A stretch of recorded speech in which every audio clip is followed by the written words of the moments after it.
Science and religion interact at so many levels, in terms of motivation, in terms of justification, in terms of inspiration. And you have conflict, you have harmony. Le dialogue devrait peut-être se faire, si dialogue il y a, entre religion et métaphysique. Là, on a des champs de discussion. Mais entre religion et science, ou entre métaphysique et physique, le dialogue est un peu difficile, puisque tout ce petit monde ne parle pas de la même chose. Το μέλλον των επιστημών βρίσκεται στα σύνορά τους, όχι στην ενδοχώρα τους. Ένας επιστήμονας δεν μπορεί να είναι και πιστός. Εάν θέλουμε να έχει κάποια συνοχή η ταυτότητα του. Η εξέλιξη δεν είναι μια θεωρία που την φαντάζεται και ο Δαρβίνος. Η θεωρία του Δαρβίνου είναι μια προσπάθεια να εξηγηθεί το γεγονός της εξέλιξης. Δηλαδή το γεγονός της εξέλιξης είναι κάτι υπαρκτό. Ένας θεός που σε εμποδίζει να μάθεις είναι επικίνδυνος. Δεν είναι θεός. Ένας θεός που σε προτρέπει να τα μάθεις όλα,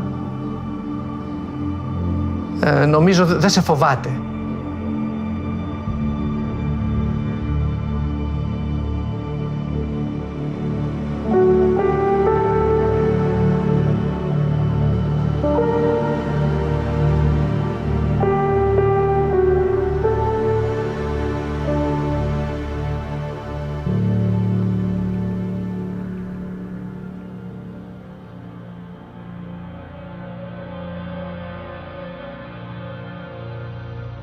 From the 11th century onwards, Christianity has not been officially united. The so-called Great Schism of 1054 divided the Christian world into the Church of Rome, later known as the Roman Catholic, and the Eastern Church led by the Church of Constantinople. Two worlds, two Christian worlds, emerged from a set of centuries-old cultural differences emphasized by the split of the Roman Empire. Eastern Christians define themselves as Orthodox, which in Greek means those of correct faith. Unlike the Roman Catholics, whose spiritual leadership is the Pope of Rome, the Orthodox gather under the spiritual leadership of the local bishops, who are considered to be the successors of the apostles. Today, the Orthodox Church is the second largest denomination of the Christian faith, with more than 250 million people around the world. Most live in Russia, Eastern and Southeastern Europe, the Middle East, but there are also many Orthodox Christians in North America, Australia and Western Europe, as well as in Asia and Africa.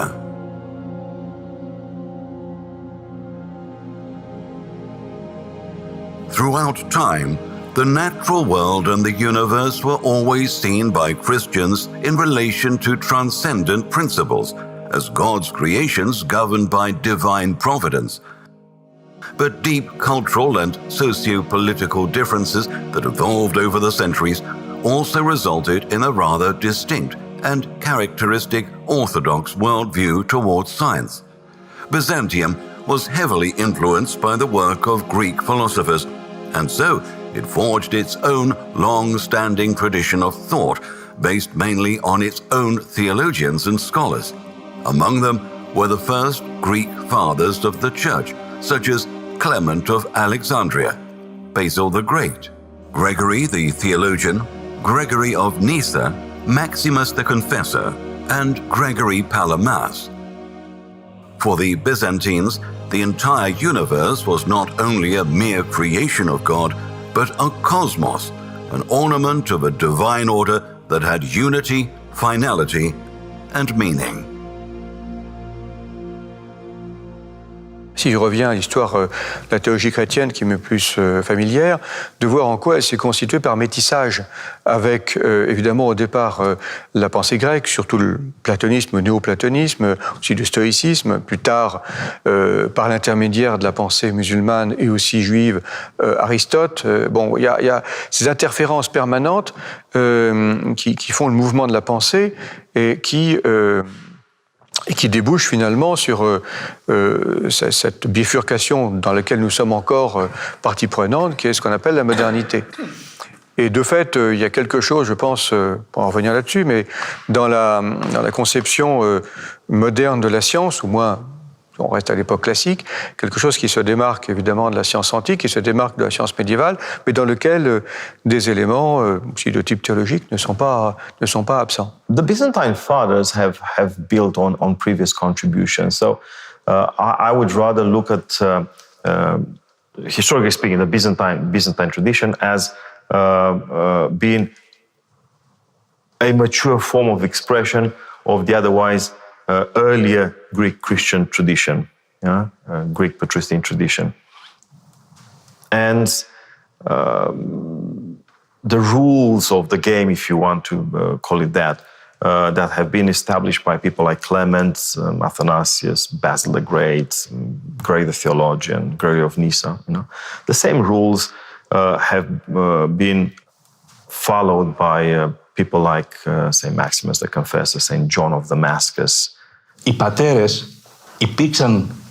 έγραψαν, έζησαν και είναι γνωστοί μέχρι και σήμερα, γιατί ακριβώς κλήθηκαν όχι ως επιστήμονες, παρόλο που ήταν επιστήμονες. Και αυτό είναι ακόμη ένα στοιχείο, ότι στην εποχή τους, ως επιτοπλίστων οι πατέρες, είχαν σπουδάσει κάθε επιστήμη της εποχής τους. Και έχουμε μεγάλα παραδείγματα, δεν χρειάζεται να αναφέρω ονόματα. Αλλά ο Μέγας Βασίλειος είναι ο πανεπιστήμων. Δεν αρνήθηκαν ποτέ την θύραθεν σοφία και επιστήμη. Όμως την αξιοποίησαν ως εργαλείο προκειμένου μέσα από τη γλώσσα της εποχής, τα φιλοσοφικά ρεύματα της εποχής και το ό,τι είχε διασώσει ο άνθρωπος μέχρι τότε, να εκφράσουν το δόγμα της Εκκλησίας, να διασώσουν την αλήθεια της πίστεως και να απαντήσουν στα ερωτήματα του ανθρώπου της εποχής του.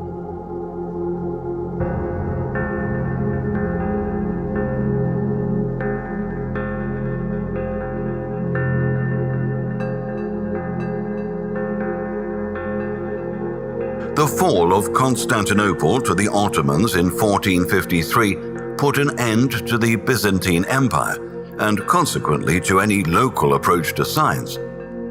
The progress of Byzantine thought was violently cut by the need to survive in a different and hostile environment. Most Byzantine scholars fled to the West, where the ideas of the Renaissance set the foundations for a new approach to science that culminated in the scientific revolution of the 17th century, with scholars such as Galileo and Newton, who were looking for God in the universe. Science and religion, once closely connected, took two separate paths. For the West, the world was no longer a cosmos. It was a mechanical device.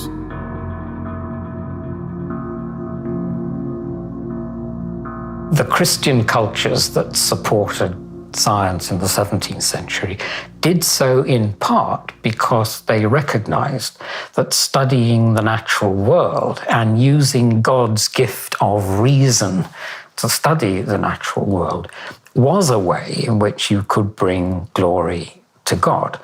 You could study the wisdom built into creation through the laws that the divine legislator had set up. There was, I think, a very strong belief in the late 17th century, right through to the mid-19th century, that there was evidence of design in nature. When you looked at living things, their parts, their organs seemed to kind of cohere together to make life meaningful. And certainly just thinking of something like the human eye, for example, it could be construed as the work of a craftsman. Dieu devenant horloger, c'est comme ça qu'on l'appelle à la fin du XVIIe au XVIIIe, Newton essaye de remettre Dieu à l'intérieur du monde parce qu'il y a les problèmes d'énergie. Le monde de Newton est un monde qui doit être remonté régulièrement puisqu'il s'épuise. Donc l'un des rôles de Dieu, c'est de remonter le monde.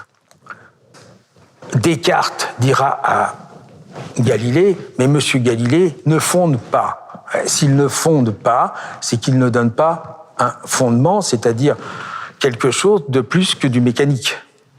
Donc là aussi, Descartes va remettre du Dieu, c'est-à-dire va remettre de l'infini au sens d'une transcendance.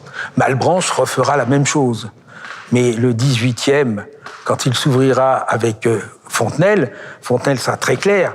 L'infini très bien pour le calcul, l'autre infini, celui de la totalité, celui qui a à voir soit avec la transcendance, soit avec une nature de la totalité, celui-là, on ne s'y intéresse plus. C'est fini. Donc on aura là une séparation radicale, à ce moment-là, entre ce qui peut se faire du côté de la science et qui devient, évidemment, avec à la fin du XVIIIe, Dieu est une hypothèse.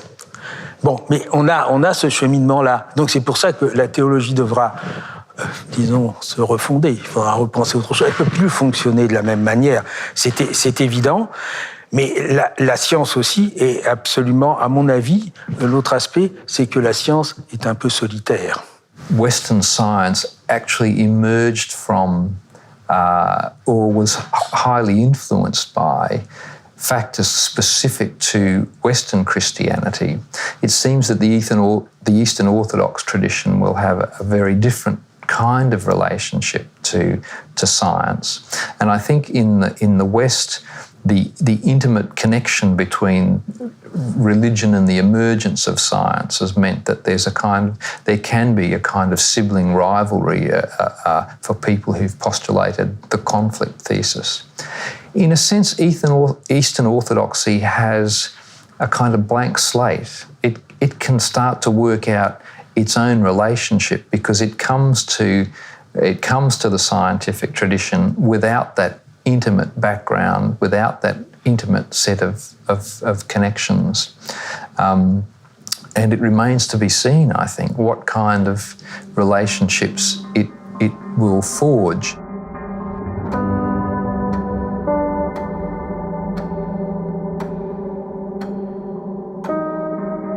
After the 16th century, the Eastern world of the Orthodox Christians did not actively participate in the making of the new science, as in Western Europe. For the Orthodox Christians in the Ottoman Empire and Russia, this new science was eventually seen as something imported. Local Orthodox churches now had to deal with the reception and adoption of ideas produced in the West. These ideas were seen as a distinct model that urged for rationality in the perception of the natural world. At that point, it was all about the legitimacy of a knowledge that did not originate from its own spiritual tradition.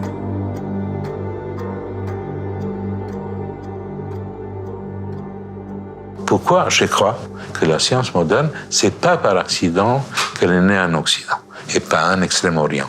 Vous voyez, par exemple, les Chinois avaient tout pour inventer la science moderne, mais tout.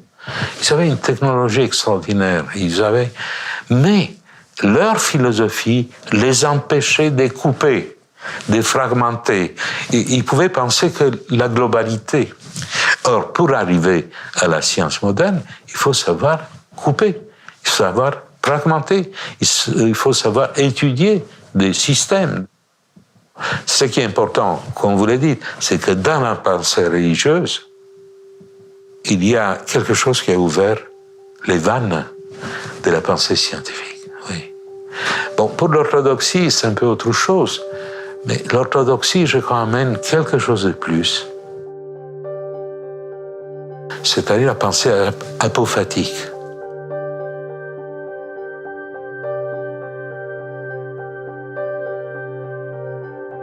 Cette idée qu'il y a une possibilité d'approcher les mystères par le vécu. Le mystère, c'est quelque chose qui n'est jamais résolu.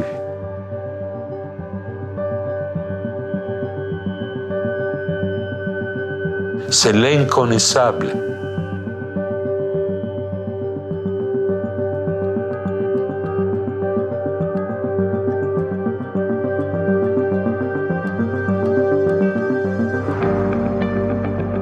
For centuries, one of the greatest mysteries of all has been the very planet we stand on, planet Earth. Technological advances have improved our quality of life, but not without a cost. According to scientists, human activity has inflicted severe damage on the natural environment. For some, this damage could be permanent. There may be still time to make up for the loss, but action is needed. This may involve changing our lifestyle and our attitude towards the environment. What has gone wrong? Could Orthodox Christianity show the way? Ο άνθρωπος νομίζει ότι με την τεχνολογία του γίνεται Θεός. Και τι καταφέρνει? Κατέστρεψε και αυτό το υπέροχο περιβάλλον που μας είχε μείνει. Ό,τι υπήρχε παραδεισιακό τώρα είναι μολυσμένο παντού. Ces mots d'Olivier Clément, ces grands penseurs orthodoxes, disaient la nature, c'est la deuxième écriture. C'est des mots extraordinaires. C'est une écriture divine. La nature, c'est pas quelque chose qui est là, au-delà, séparé. C'est vraiment un livre aussi puissant que les Saintes Écritures. On parlait toujours de philosophie de la nature. Autour de nous, on parle toujours de la nature, les écologistes parlent de nature, mais il y a un moment où on est en droit quand même de se poser la question de ce que c'est que cette nature. Le problème de la nature, c'est qu'il ne faut pas la penser comme une chose unitaire. La nature est infinie. Il n'y a pas d'histoire des sciences indépendamment de l'idée de nature que l'on se fait à telle ou telle époque. Et en ce sens, on comprend pourquoi les Grecs, c'est une certaine science, si je puis entre guillemets, disons l'époque médiévale, autre chose, l'époque classique, 17e, autre chose, et le 19e siècle, encore autre chose, parce que les conceptions sous-jacentes de la nature, c'est-à-dire l'idée que l'on se fait du monde dans lequel on est, sont différents. Nous, on a fait un choix, ça débouche sur un certain nombre de procédures techniques qui réussissent, puisqu'elles sont conformes à l'idée que l'on se fait de la nature. Et elles continueront jusqu'au moment où on aura détruit la nature. Dacă luați, de pildă, una dintre cărțile de cult din Ortodoxie, se numește Molitvelnic, veți vedea că acolo sunt cele mai multe rugăciuni pentru natura înconjurătoare. Dar vreau să vă spun, de la bun început, când îl scoate din rai, îi spune lui Adam că are responsabilitate în sânul naturii, lucru pe care l-am propovăduit. Și îl dezvoltăm în propovăduire în cadrul bisericii răsăritene. Η Ορθοδοξία έχει προϋποθέσεις να υπερασπιστεί την φύση και πρέπει να το κάνει. Μπορεί να το κάνει οικοδομώντας μέσα από τη λατρεία της, μπορεί να το κάνει με τη θεολογία της, μπορεί να το κάνει με το βίωμά της. Δεν ξέρω αν το κατορθώνουμε πάντοτε, αλλά τουλάχιστον το θέμα έχει τεθεί και συζητείται και διαλεγόμεθα και το υπερασπιζόμαστε. Κατά το μέτρο του δυνατού πάντοτε. Αλλά είναι όντως και αυτό ένα μεγάλο ερώτημα. Νομίζω ότι η σύγχρονη θεολογική σκέψη έχει οικοδομήσει πολλά στοιχεία όπου αποδεικνύει πως αν αγαπήσεις τον δημιουργό θα προφυλάξεις και θα αγαπήσεις και το δημιούργημα. Εκεί ίσως έχουμε μια διαφορά με αυτούς που λέγονται πολλές φορές οικολόγοι και υπερασπίζονται. Μα πώς θα υπερασπιστείς κάτι αν δεν πιστεύεις σε αυτόν που το δημιούργησε? Εμείς αν πιστεύουμε σε αυτόν που δημιούργησε, τότε δεν έχουμε παρά να διασώζουμε και το δημιούργημα.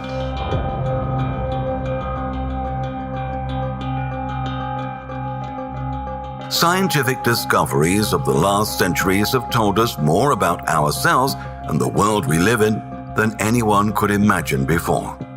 What was once a cosmos of a few celestial bodies is now an endless, expanding universe of trillions of stars and planets. The image of a godly created world appears to have been replaced by the sound of a Big Bang, which started life as we know it. Could these possibly be two different descriptions of the same event? Could the mystery of human life find its meaning in both the Bible and the theory of evolution, despite the long-standing battles between their supporters?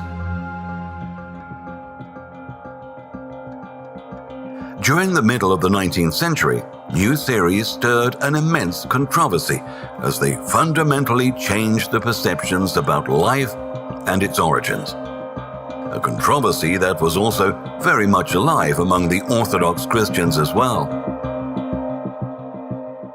I think most people, if they were asked to comment on which scientific developments of the last 300 years have had the most impact on how the public, as well as intellectuals, have understood the relationship between God and nature, I'm sure Darwin would be at the top of the list for many. That's not to say that cosmology has been irrelevant. It certainly hasn't.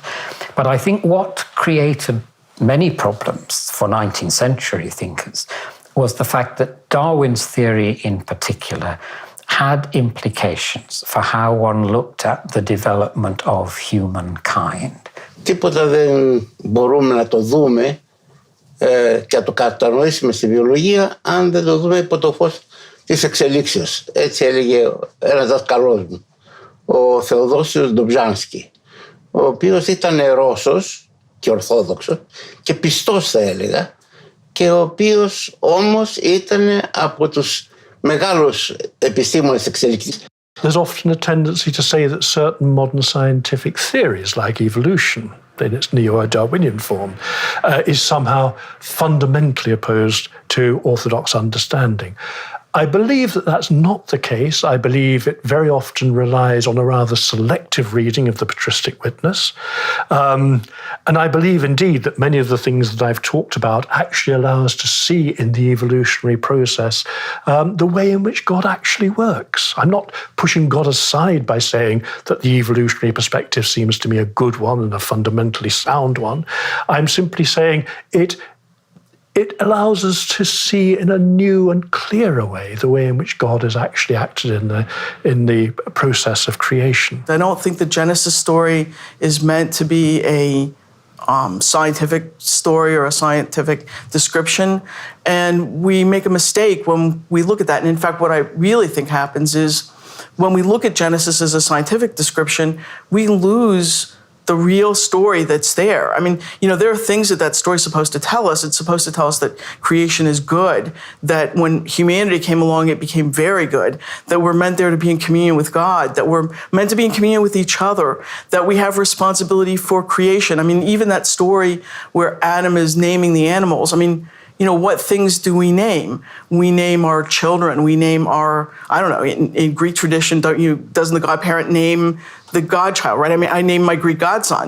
I mean, and what it means is that it's talking about responsibility. When you name something, you take responsibility for it. And so when Adam named the animals, it was a way of saying, you have responsibility for those animals, you better take care of them. So it goes back to that ecology story as well. Η θεωρία του Δαρβίνου είναι μια προσπάθεια να εξηγηθεί το γεγονός της εξέλιξης.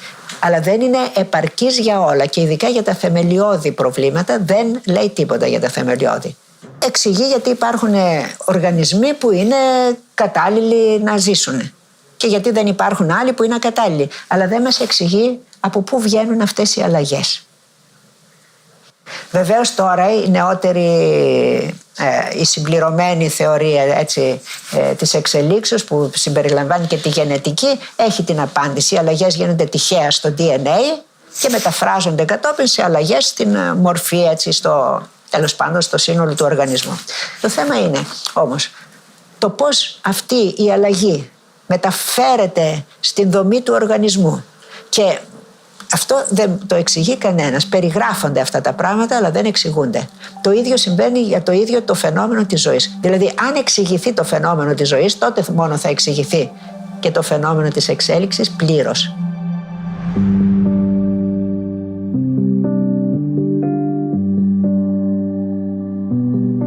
In a world dominated by science, should there be any lines drawn? Where? And how? During the recent decades, the field of bioethics tries to set limits on scientific practice and medical technology, raising critical ethical questions. Πριν από 3-4 χρόνια, οι επιστήμονες βρήκαν μια τεχνική ώστε να μπορούμε να παρέμβουμε στο γονιδίωμά μας και να αλλάξουμε κατά βούληση και σχετικά εύκολα μερικά γράμματα από το τεράστιο αυτό κείμενο ή μερικές λέξεις ή μερικές παραγράφους ή μερικά κεφάλαια. Και να το κάνουμε με πολύ ακρίβεια και σχετικά εύκολα στα κύτταρά μας. Άρα λοιπόν μπήκαμε σε μια εποχή που η παρέμβαση στο γονιδίωμά μας δεν είναι πια μύθος, αλλά μπορεί να γίνει πραγματικότητα. Χρειάζεται πολύς δρόμος ακόμα ώστε η τεχνική να βελτιωθεί τόσο πολύ ώστε να γίνει καθημερινή πράξη, αλλά αυτή η τεχνική που λέγεται CRISPR στη γλώσσα μας έχει πολύ μεγάλες δυνατότητες.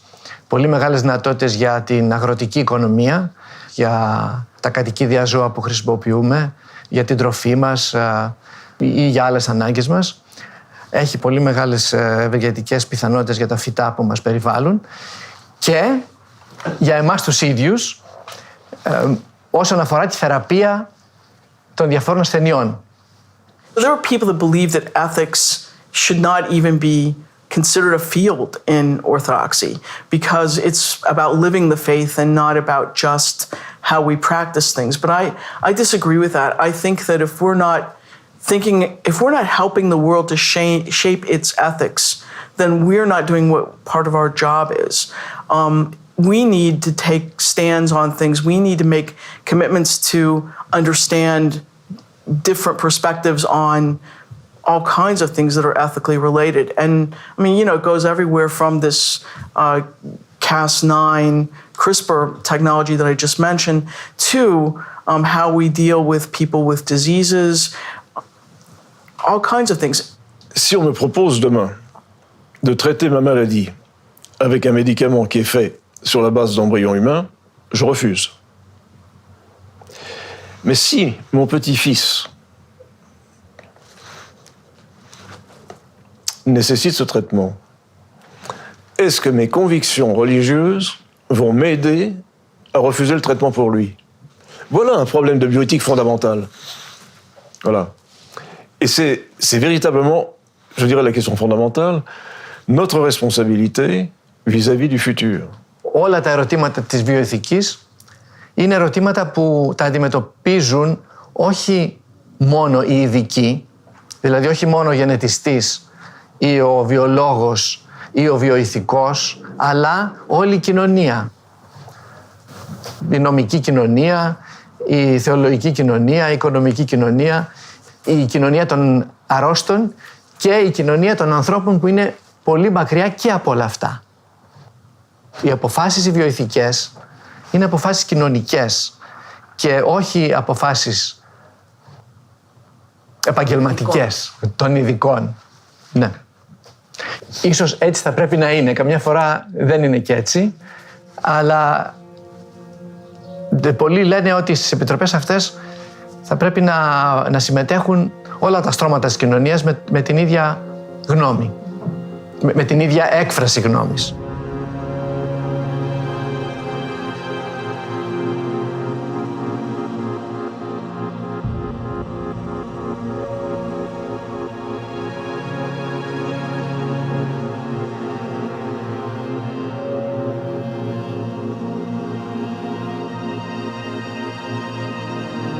Life is indeed complex.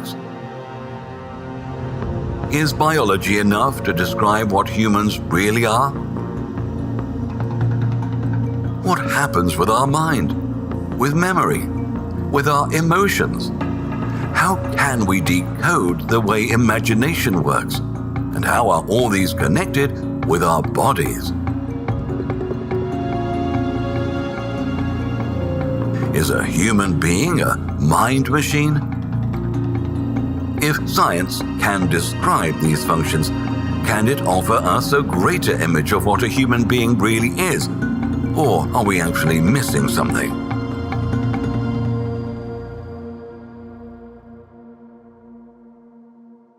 I think there is scope for looking at individual sciences, particularly in the way they have dealt with that question of, is it sacrilegious to want to improve the world? And if you come to something like genetic engineering, you have a perfect example of how that question is actually causing quite a lot of anxiety in some circles. Il y a des gens qui espèrent pouvoir réduire notre connaissance humaine complètement à une conception mécanisée de fonctionnement du cerveau, etc. Mais je crois que c'est une illusion absolument majeure et monstrueuse, et puis qui se démontre à chaque jour là, que nous n'avons pas. Par exemple, on est censé expliquer le développement de l'être humain et des animaux supérieurs par un système de DNA. Mais lorsqu'on essaie d'expliquer comment ces gènes fonctionnent, c'est beaucoup plus compliqué que ça. Il y a des gènes qui font marcher des gènes et des gènes qui font enfermer. Et puis, c'est extrêmement compliqué. Et entre là-dedans, finalement, des questions de finalité. Donc, en un sens, on peut dire que bien des choses qui relèvent de la science moderne, comprises comme la science mécanique, se sont en quelque sorte situées d'une façon qui n'ont rien à dire vraiment sur Dieu, sur le monde en général, qui comprend les êtres vivants, etc. That topic, what does it mean to be human? What is it to be human? Currently has a very high profile. And it does so in part, of course, because of the development of robotics and artificial intelligence and all the potential that that may have for enhancing human life, but also for seriously disrupting it. And questions about the dangers of super intelligence coming from machines rather than from ourselves, those dangers, I think, are bound to feature in future discussions of science, religion, morality. Croire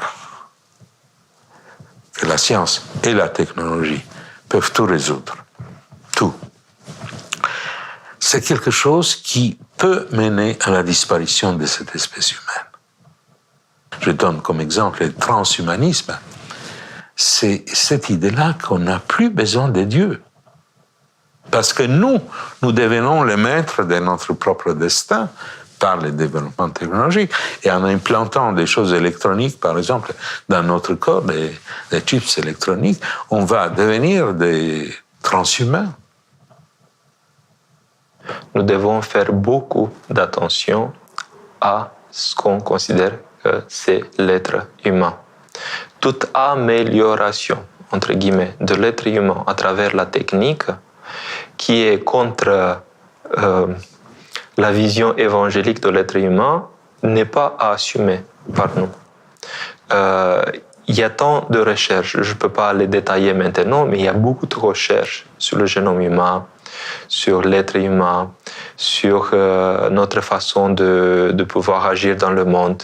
On prépare la greffe de cerveau, pas de cerveau, de tête maintenant, et tout ça. Donc c'est tout ce genre de défis. Mais l'orthodoxie ne se presse pas à valider tout rapidement, parce que comme ça, on est sur le même pas avec la science. Non. Nous, on a un recul, c'est-à-dire on observe bien. Est-ce que c'est véritablement la direction de l'anthropologie chrétienne orthodoxe qui valide telle ou telle possibilité technique? Et on doit faire beaucoup d'attention parce qu'on prépare énormément de choses pour l'être humain. Mais vous savez, ceux qui préparent pour l'être humain toutes sortes de possibilités, c'est parce qu'ils n'ont pas un horizon eschatologique. Ils voient tout jusqu'à la mort.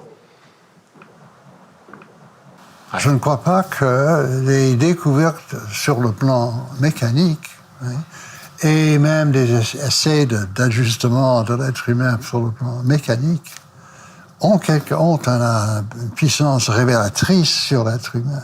D'ailleurs, le problème, c'est que bien de ces interventions ne marcheront pas du tout, ou bien auront des conséquences complètement différentes de ce qu'on espère d'eux. Pourquoi? C'est parce que il n'y a pas moyen de mécaniser les aptitudes humaines. On peut le mécaniser à l'extérieur avec un ordinateur, mais on n'a pas moyen de les mécaniser intérieurement parce que,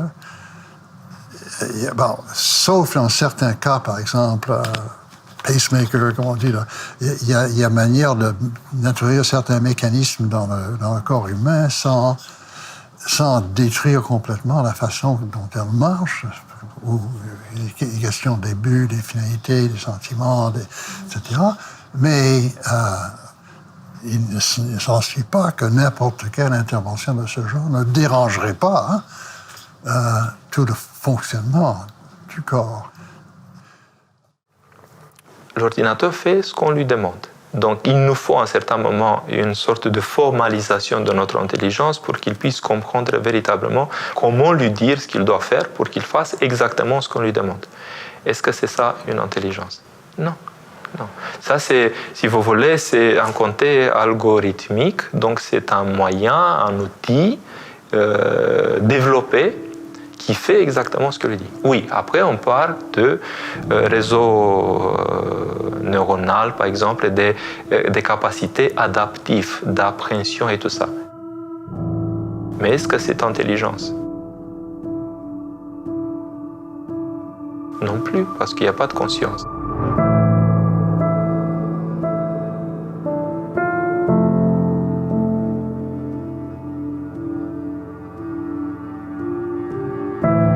Are cognitive processes enough, though, to describe the difference between human and machine? If a machine could eventually one day develop the ability to make its own decisions, does this make it a human? Or does this mean that humans are simply perfect machines? And what about conscience? Could machines eventually develop a conscience as well? Or will this always remain a characteristic of human beings? For Orthodox Christians, humans have a very special place in God's creation. They are created in God's own image and are the only species on earth that can achieve theosis, the ultimate goal of unification with the divine realm.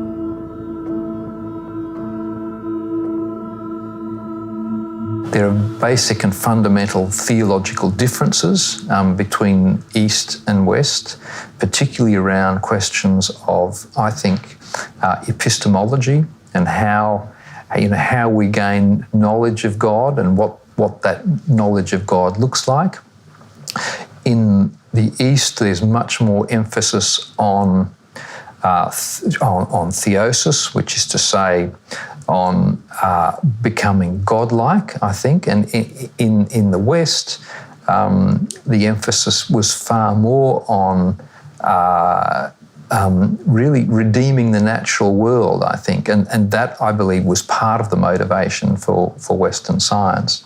I do think that theosis is not just the thing we see in the monastery or, the monk with, the light on his or her face, or Saint Seraphim in the forest. I mean, I think it's in everyday living. I want to make theosis more worldly. I want to show how it affects all aspects of our life, even the neuroscientific material kind of register.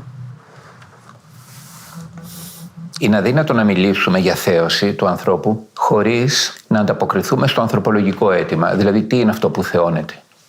Ποιος άνθρωπος θεώνεται. Αν δεν είναι ξεκάθαρη η ανθρωπολογία, δηλαδή η εικόνα περί ανθρώπου, δεν μπορούμε να έχουμε και θέωση.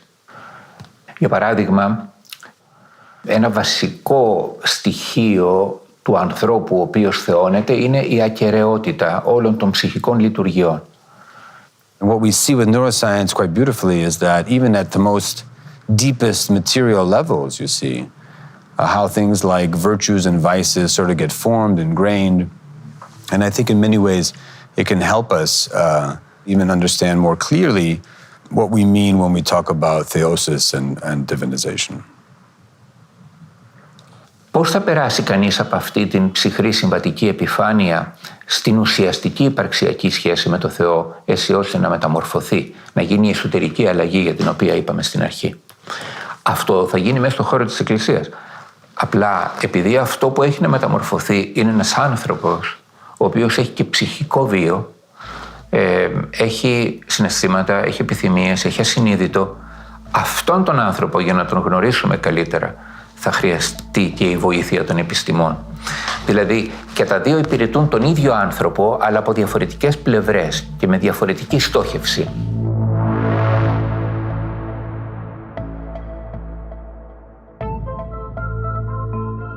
If some humans can feel God's presence, then why are there others who are not convinced? Is scientific methodology the only path to establish what exists and what not? If so many people are certain of God's existence, why is there no scientific evidence of it? Can such evidence ever exist? Can we actually prove the existence of God? Я думаю, что, конечно, ни квантовая физика, ни какая другая физика не является доказательством существования Бога. Более того, я думаю, что это невозможно доказать. Знаете, мне очень нравится фраза Эрвина Шрёдингера, который говорил о значении наук. Мне кажется, очень хорошо он говорил, что вот часто думают, что значение науки заключается в том, что она приносит какие-то практические результаты. Вот, скажем, благодаря квантовой механике мы создали транзисторы, например, да, и лазеры. И вот возник информационный бум. Но на самом деле, Шрёдингер говорит, это скорее какие-то, вторичные результаты. Самое главное заключается в том, что наука, она пытается найти истину. И не одна единственная наука ищет истину. А Шрёдингер говорит о том, что вот только когда мы рассматриваем все науки вместе, то каждый из них вот как бы в своем дискурсе она пытается ответить на самый главный вопрос, о котором я уже говорил, который волнует каждого из нас. Кто мы такие в этом мире, как мы появились, какое место мы занимаем в мироздании и что с нами будет дальше. Et l'hypothèse de Dieu ne peut pas influencer la méthodologie scientifique. La méthodologie scientifique a été définie une fois pour toutes par Galileo Galilei. Galilée l'a définie, et ensuite Newton et Kepler, et c'est la même méthodologie qui fonctionne actuellement. C'est quoi? C'est l'existence des lois générales dans l'univers des caractères mathématiques. C'est très important. Il y a ce langage universel qui s'appelle les mathématiques. La découverte, deuxième axiome, la découverte de ces lois par l'expérimentation scientifique, c'est-à-dire avec des protocoles, etc., précis, et le troisième axiome, la répétabilité avec une précision de plus en plus grande de ces résultats scientifiques. C'est-à-dire, je peux faire une expérience à New York, à Jérusalem, à Bucarest, les résultats doivent être toujours les mêmes. Alors, est-ce qu'on peut soumettre Dieu à ces trois actions? La réponse est non.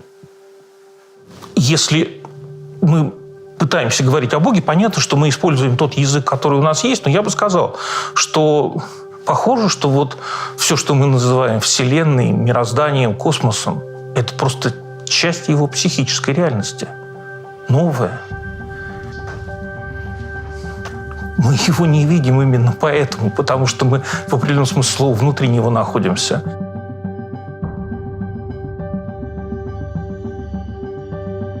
But if we accept that God is faith and science is knowledge, is there a point where these two converge? Is there any room for finding common ground? Many have spoken of a dialogue between science and faith. What could Orthodox Christianity bring to this discussion? Could it actually produce results we can all benefit from? And most importantly, what would the basis of such a dialogue be? It's one of the great shames of the historiography of science and religion. There's been a lot of activity for about 40 years. Nobody was paying any attention to the Orthodox. It's not even mentioned in most of the books, including my own and Dave Lindbergh and John Brooke. We're talking about science and Christianity, and it's always the Catholics and the Protestants. I think the Orthodox sense of what it is to be human will have an important part to play in that, because Orthodox psychology, if we want to call it that, or the Orthodox sense of what it is to be human, actually is much more sophisticated than the sort of philosophical understanding which was there in the early modern period in the West, where, they simply talked about the body and the soul, and they tended to identify the soul purely with the conscious mind. We now have an opportunity, I think, to put that very complex and sophisticated Orthodox psychology into this whole discussion. Διάλογος είναι σημαντικός και από τις δύο μεριές. Να καταλάβει ο επιστήμονας τη γλώσσα της θεολογίας και η γλώσσα της θεολογίας να καταλάβει τη γλώσσα της επιστήμης. Αυτό δεν είναι καινούριο βεβαίως. Κάθε φορά που γίνεται μία επιστημονική αλλαγή στην κατανόηση του κόσμου, αυτό γίνεται ή πρέπει να γίνεται. Νομίζω πως είναι πολύ σημαντικό για τη θεολογία να δώσει προτεραιότητα σε αυτό. Όπως να δώσει προτεραιότητα στις κοινωνικές αλλαγές, έτσι να δώσει προτεραιότητα και στις επιστημονικές αλλαγές. We are still, if we are dealing with the dialogue between science and theology, we are still in the condition of the so-called perennial philosophy. And for Greek philosophers, for example, for 2,500 years, these problems were already formulated. And these problems, they are still open. Because the question about actually the contingent foundation of the human existence from which you articulate the whole universe is not solved. And philosophy understands it quite well. And all pretense of science for solving this ultimate question is considered by philosophy as a naive. See, theology, it cannot explain, it cannot demonstrate, but at least it can give you interpretation. It can give you a sort of hope, which will be an existential motive.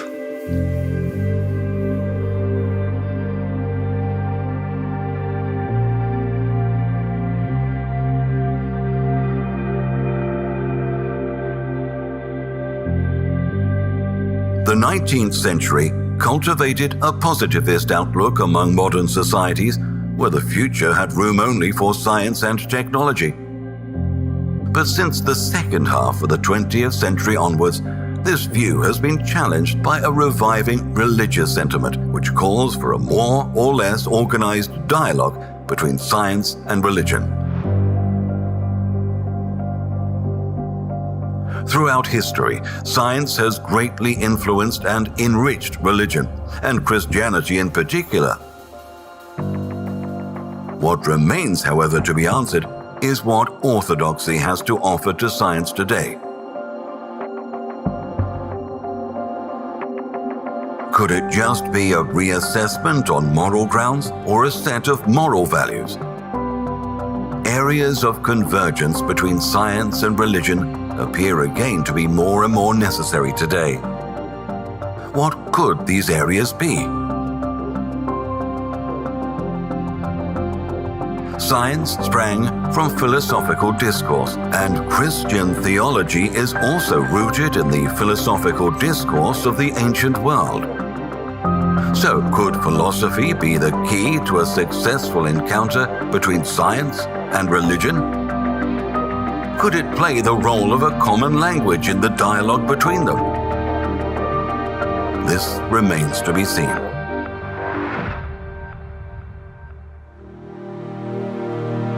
After decades of relevant discussions in the Western world, it is perhaps time for Orthodox Christianity, with its centuries-old tradition, to actively engage in this conversation.